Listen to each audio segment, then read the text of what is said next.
Good afternoon and welcome on in to the afternoon session of From Day One. The courtrooms are back in session, so today, courtesy of good old Mike, we have a very scary case for today.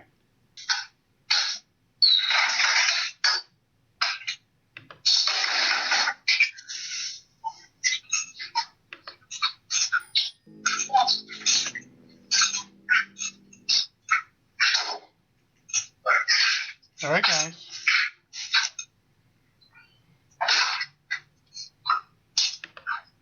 Alright, we're live. Aaron Whitfield, can you hear me okay? Can you hear me okay, Mr. Whitfield? That's the defendant. Yes. I think that's the defendant that they're asking. Great. And for the record, present here is Aaron Whitfield, the defendant, also representing the Travis County District Attorney's Office, Guillermo Gonzalez, and representing the defendant, attorney of record, is Jaime Basantes. Mr. Whitfield, you are being brought before me to communicate to you what you're charged with, your rights, your options on how to get out of jail, and to determine appropriate bond amounts and bond conditions and answer any questions you might have. Mr. Whitfield, you are charged with a third-degree felony terroristic threat. You're also charged with a third-degree felony for unlawful carrying of a weapon on a prohibited premises, in this case, a school or child care facility. Thirdly, you are charged with a Class B misdemeanor, disorderly conduct, for allegedly carrying a weapon in a manner that would, in a public place, that in a manner that would alarm others, and you're charged with a Class A misdemeanor, unlawful carrying of a weapon. So you have two felony charges, third-degree felonies, and two misdemeanor charges. These are criminal offenses based upon the sworn statement of a law enforcement officer. That officer is swearing to enough facts that would lead a reasonable person to believe that you committed a criminal offense. That does not mean you've been found guilty. You are presumed innocent unless proven guilty. You'll have an opportunity to talk to an attorney before making any decisions about how to handle your case. Now, Mr. Whitfield, you have certain rights under the Constitution in any criminal case. I want to go over those. You have the right to remain silent. You don't have to make any statements about your case. If you give up your right to remain silent, whatever you say can be. Now, here's a guy who really takes his right to remain silent seriously. In fact, when I was watching this, I had to watch him to make sure that his square wasn't frozen. I mean, he barely blinks. Used against you. You have the right to hire a lawyer to represent you. If you don't have the money to hire your own attorney, you can request a court-appointed lawyer. It's my understanding that you have already retained Jaime Basantes as your attorney to represent you in this case. If the police or the prosecutor want to talk to you about the facts of your case, you don't have to talk to them about it if you don't want to. If you choose to talk to them, you can end the interview at any time, and you have the right to have an attorney present during any discussion with the police or prosecutors about your case. You also have a right to a reasonable amount of time to talk with your lawyer before making any decisions about your case. Two of these charges are felonies. On felonies, you have the right to request an examining trial. That's not a full-blown trial. That's a preliminary hearing to argue that there's no probable cause, no reasonable basis to charge you with the crimes. You could talk with your lawyer about whether that option makes sense in your cases here. If you're not a U.S. citizen, you need to be aware that a conviction of a criminal offense can affect your immigration status, your right to be in this country, and your ability to become a naturalized citizen in the future. And lastly, if you're not from the United States, you have the right to request that we contact the embassy of your home country and let them know that you're here. Do you want us to contact the embassy of any other country, Mr. Whitfield? I'll take that as no. I'm going to take that as a no, that you don't want us to contact any other country. Those are for the purposes if you're a citizen of another country, you are entitled to have them the embassy or consulate contact you so they can get a hold of family members or friends to assist, and also if the government itself wants to assist in your case. All right, Mr. Whitfield, you are charged with those 4 charges with regard to bond amounts and bond conditions. State, Mr. Gonzalez, do you have anything you want to communicate to the court? Infinite.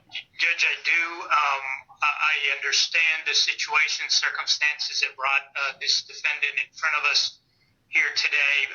I do feel compelled to point out that based on my understanding that his current mental state seriously makes me concerned about his ability to follow any rules, especially any rules requiring him to follow bond conditions and or show up to court. Secondly, I would say that I believe that in his current state, he presents a future safety to the community based on what he is alleged to have committed, but also specifically to members of our law enforcement. I think it was clear that the defendant indicated that he was intent on, to use the term, commit suicide by cop. That puts law enforcement potentially in a precarious position of having to defend themselves or disabling and potentially killing the defendant. So right here, that's what's really fascinating me about this. I think the prosecutor's doing a great job. I think his defense attorney, when he speaks, does a great job. But you see what they're dealing with here. It's a mental health issue. Everyone's aware of it. It's very sad. This guy's in a bad place. They sort of averted any tragedy so far, but it's a serious concern. And just watching them pick through this and deal with the very serious issues before us is fascinating to me. I don't do criminal defense, so I'm not doing this on a daily basis. So yes, I'm an attorney, but I'm watching this fascinated from that perspective as well. Also, I think that the defendant informed the... Excuse me. Yeah, because Mike, that we have here giving legal advice on what we're hearing, is mostly a contract lawyer. Contract law and those kind of things is a lot. While the court case a lawyer can still know what's going on. If you don't practice it every day, it isn't something where you would have every nuance of what's going on. The police that he caused a car accident in an effort to try to commit suicide. I think that he is currently not certainly mentally in any kind of condition that being out on the street under any bond or any conditions of bond would render the community to be not concerned for the safety again of the community. As such, presently, we are going to ask that the court set a high bond to make sure that this person stays in jail. We're going to ask that he set a $1 million bond on the terroristic threat. We're asking for a $500,000 bond on the possession of a prohibited weapon. And the county attorney's office has asked us to request a $150,000 bond on each of the 2 misdemeanor charges. Wow, I've been doing a lot of bond hearings lately because they're interesting, and that's a big ask. I think it's warranted. I think everything he said made a lot of sense, but that's a big ask for bond. Additionally, if the court were to set up bond and such a bond where this defendant could get out, we would certainly ask that he be subjected to a psychiatric evaluation, that he be told that he needs to follow all recommendations made by doctors or medical professionals. That would include taking medication. That he certainly stay away from the school in question here, that he be subjected to wear a GPS device with an exclusion zone of at least a mile around the school, and that he possess no firearms whatsoever, that he surrender any firearms that he had. But again, Your Honor, our request is that this man remain incarcerated under the amount of bonds as I discussed. All right. Mr. Pasantes, anything you want to share? Yes, Your Honor, I wanted to make sure the court is aware this is an isolated episode, and he has a robust support system. His family has flown over from out of state to be with him. We have reached out and contacted 4 different rehabilitation facilities that are willing and able to take him in. There are beds available. He has health insurance that will allow this transfer to happen. My request is that you would facilitate a door-to-door transfer once he has been assessed under the proper guidelines for mental health evaluation and a competency evaluation as well, Your Honor. I ask that a bond amount do not be too exorbitant if the family does not have the means to cover an amount that DA is requesting at this time. Your Honor, I am aware of the conditions that the state is requesting, and I agree with them. I've conveyed to my client that he's not to go near the school at all, that he's not to have any access to weapons, that he needs to get counseling, he needs to get treatment, he needs to get medications, and he's willing and able to do that, Your Honor. We just hope that he's able to get treatment as soon as possible, and the family is there, willing and ready to help them and provide the support that's necessary to keep him and the community safe. If I could, I apologize. I just wanted to say one other thing. I did want to again reiterate the fact that this man showed up at a daycare, kindergarten school with a firearm, and luckily for everyone involved, the school was closed. No children were there. If they were, and if he had gained access, it's quite frightening to think of what would have happened and what we would be dealing with at this point. Again, I think that based on his mental conditions, he is not in a condition to be transferred to a medical facility at this point. Okay. Sorry. Defense. Your Honor, he went to the building across the street from where he lived. It was at nighttime, and as my interviews with him and our communications with the doctors from the jail have confirmed, he's currently disoriented in time and space. He's not aware of his surroundings fully, and he's not...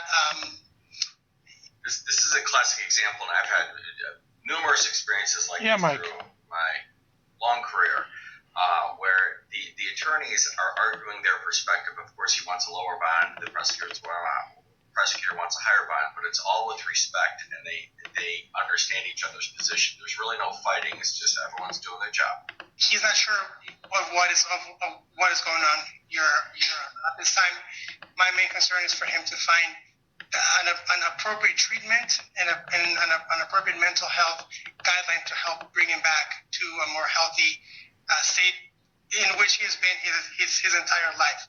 He started this episode about 5 or 6 days ago. He's been sending text messages to his family that were a little bit erratic. So his mental health, Your Honor, is not stable at this time.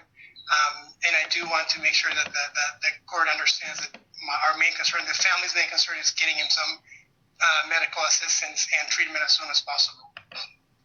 All right. Agreed. For the record, let me just clarify his financial ability to pay. My understanding is that he's a software engineer, but that he has no particular savings of significance at this time. And it's my understanding what's been communicated to me prior to this hearing is that the family at the most could come up with about $10,000 in order to try to bond him out. Is that correct? Yes, Your Honor. All right. And you're understanding that they wouldn't be able to come up with any more than that? Yes, Your Honor. They're a middle class, upper middle class American family of standard and common values and traditions, and who are not wealthy by any standard of the definition. Okay. And do you know if they own a house? I believe they do, Your Honor, in Montana. All right.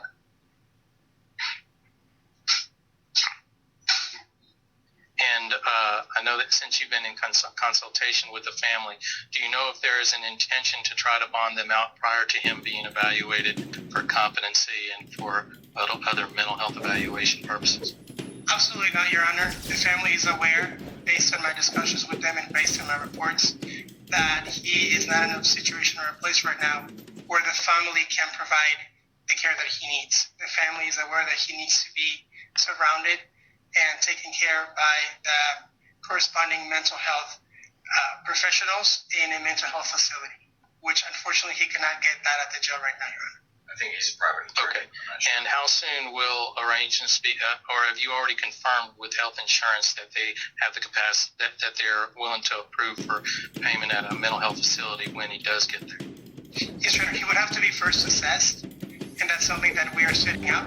But once he is assessed and the mental health institution deems him a viable candidate for inpatient treatment, he would first go to a hospital for a 72-hour hold where he will be stabilized, and then he will be transferred, Your Honor, to an inpatient facility.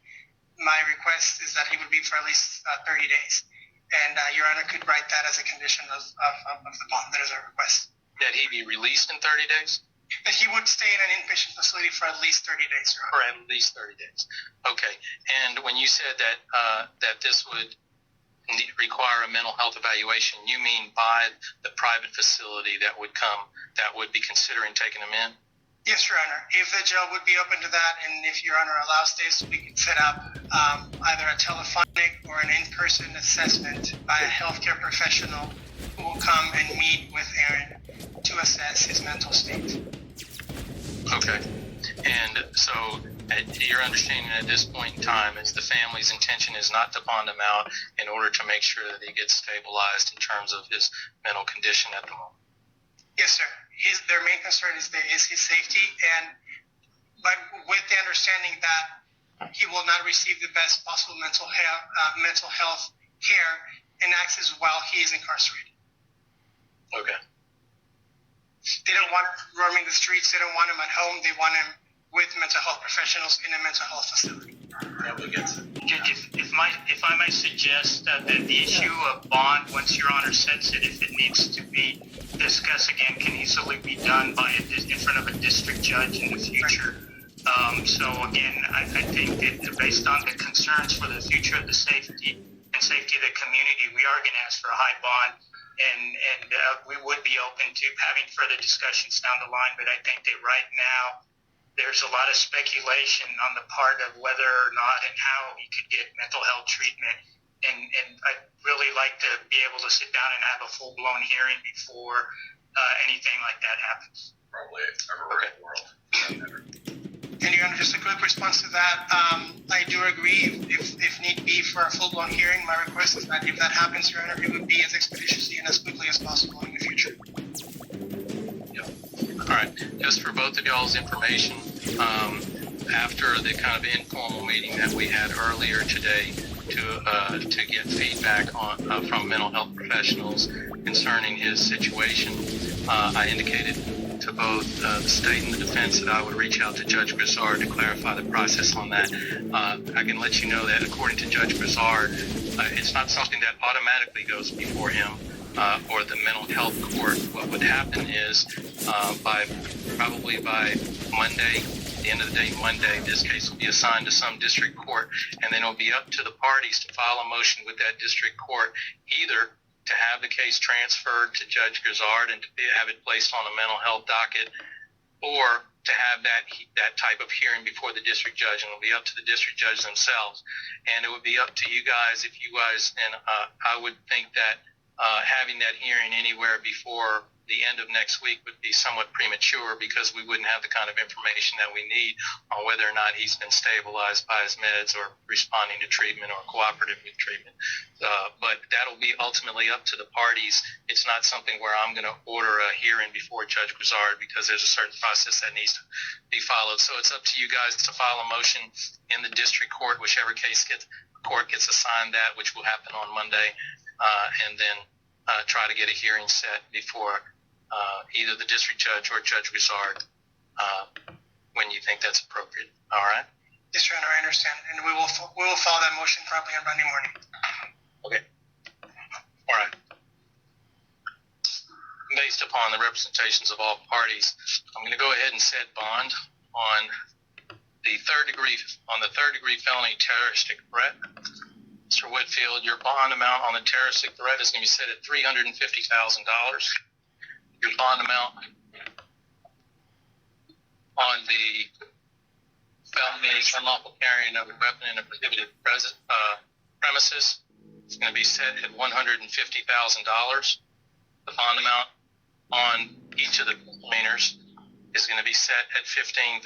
Total amount of your bonds is $530,000, a little over $500,000. I know that the state is indicating that they want bonds set at $1.5 million. However, under the circumstances, I think that's that is far exceeding any capacity of any of the defendant or the family to pay in this instance. And the setting of the bond can't be purely for the purposes of making sure that someone doesn't bond out of jail. I do think that under the circumstances, with the kind of concerns for the danger of the community and the defendant, and given the financial capacity of the family, that appropriate bond should be a bit lower than $1.5 million. Okay, I thought the judge was light here at first when I looked at this, but really a condition of this bond is that if released, he's released to a lockdown facility for mental health. That's the only release he gets. So in that circumstance, I kind of see it, and I think everyone involved thinks he needs to get there more than anything else. He's not going to get better in jail, and I mean, that's not the only concern, but as long as you're keeping him off the streets one way or the other, you know, he shows up to school with a gun, and he's clearly not all there. So you can't let him out. And this gets back to all these states, and Illinois is doing it, and everyone's asking me about it, where they're going to no bond. And like this and millions of others are classic cases where I just think that is absolutely insane. If you're in a state like that, then you got to release him. There's no bond. Maybe I have that wrong. You guys can tell me in the comments of the chat. So, you know, I don't practice in that area, and I'm not focusing on it. But as a general proposition, they're just letting anybody out. And, you know, here's a good example of a guy who does not need to be let out. So the total amount of the bonds is $530,000. $350,000 on the terrorist, $150,000 in possession of a firearm on a prohibited premises, $15,000 on each one of the misdemeanors. Now, Mr. Whitfield, I'm going to go over the conditions of bond in this case, and I want to communicate that clearly to you so that you understand the kind of safeguards that you need to and restrictions that you need to abide by if you do bond out of jail. Just for your information, in terms of bonding out of jail, your family could post the full $530,000 cash if they were to do that. As long as you were to show up for court after all the proceedings are over, then you would get your money back. If you don't have that kind of money, you can hire a bail bondsman. Bail bondsmen will often charge around 10% or more as their fee to bond you out. In this case, that would be at least $50,000, $60,000. It's up to you and your family to hire to find the cheapest bail bondsman you can find if you were to go that route. Third option is for you to go through an attorney, and your attorney can discuss setting a bond reduction hearing or trying to seek other avenues for trying to get your release. Technically, even theoretically, on a personal bond would theoretically be allowed in this type of a circumstance, though I would say that at this point in time, I'm certainly not inclined to consider that right now. So those are your options to get out of jail, is to post the cash or go through a bail bondsman or discuss further options with your attorney. If you do post bond and get out of jail, Mr. Whitfield, you have quite a few conditions that you're going to need to comply with. Number one, you're not allowed to possess any firearm at all while this case is pending. And for the record, it's my understanding that DPS has already executed a search warrant and taken custody of 5 firearms as it is, and I've already signed an order authorizing those to be kept in the custody of the police. But Mr. Whitfield, you are not allowed to purchase or possess any firearms while this case is pending. Do you understand that? You understand that? Okay. Second of all, you are required. Did I miss it? Like, I get it. The judge is just carrying on, but I didn't see any acquiescence or hear anything, he's just sitting there like a stone. He hasn't said his attorney wants to answer for him. He's trying to coach him, which I understand, but you can't. You know, he's doing what he can. It's very appropriate, but he's like, for the love of God, just acknowledge the judge here, please. You are required not to go within 1 mile of Primrose School of 4 Points. You're not allowed to go within 1 mile of that location. I understand that you were previously living across the street from there. You are going to need to find another place to live, and I believe that your family is already aware of that. Thirdly, in addition to staying 1 mile away from that particular school, you are not allowed to go on the property of any school, child care facility, or institution of higher education under any circumstances. That means no school at all are you allowed to go on the property of that school. Do you understand that? Okay. Got it. Fourth, you are going to be required, if you do post bond, To get out of jail, you are required to have a GPS monitor installed on your leg in jail before you release so that the police know where you are at all times. So if you do post bond, the monitoring agency is going to come and install that device on your leg. Fifth, you are required to report to a supervision officer while your case is pending. You'll have the name and number of a person with Travis County Pretrial Services that you're required to report to periodically. Sometimes they may have you just call in. Other times they may have you come in person. You need to follow their directions. And you are subject to random drug testing through that pretrial services officer. Or if they require you to do random drug testing elsewhere, then you're required to follow their directions. Sixth, you are only allowed to be released directly to a inpatient mental health facility with door-to-door transfer from the jail to the facility. So you're not allowed to be released except directly to an inpatient facility, mental health facility. Next, you are required to cooperate with all mental health treatment under the direction of any mental health professionals. You're required to cooperate with that treatment, and you're required to take all prescribed medications. Do you understand that? Correct answer. You understand that, Mr. Whitfield? Mr. Whitfield. You need to make sure you take all prescribed medications. And then lastly, what I'm going to do is I'm going to defer the order for the competency evaluation for the district court or the mental health court, wherever that's addressed, next week. Okay, unless there's objections by either party as to that, since they'll know all of the logistics of how to get that done. Okay. Your Honor, we'll file that on Monday morning. All right. All right. So I'm going to review these because I want to make sure that you're very clear on this, Mr. Whitfield, in terms of the conditions you have. You're not allowed to possess any firearms at all. You're not allowed to purchase any firearms at all under any circumstances. You're required to stay 1 mile away from Primrose School of 4 Points. You are required to stay away from all schools, child care facilities, or institution of higher education property. You're required to have a GPS monitor installed on your leg in jail before you are released. You're required to report to a supervision officer whenever required and to be subject to random drug testing through that supervision officer or through whatever agency they work with to accomplish that purpose.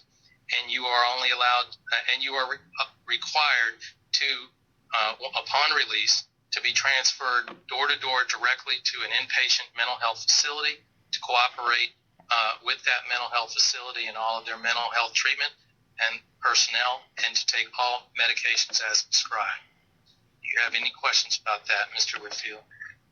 Or Mr. Basantis? No, Your Honor. Okay. All right. Any other issues that need to be addressed before we adjourn this proceeding? No, sir. Not at this time, Your Honor. All right. All right.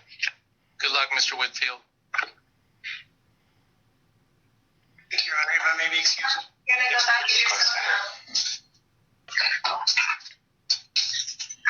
Mike, you got any wrap up for us on this?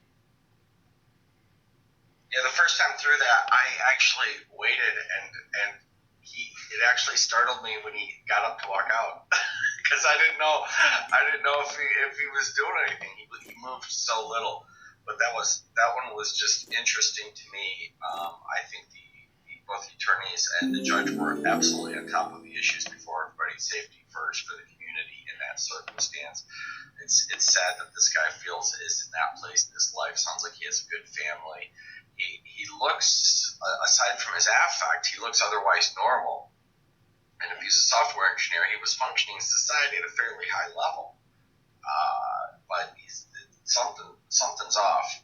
Something's off. Multiple somethings? And I think they took care of it appropriately, but I was just very interested by that hearing. I know it's different than my usual type of video, but every once in a while I get a serious one, and I just think, I don't care, it's too interesting, let's do it. Let's do it. All right. I don't look hungover. I'm not hungover.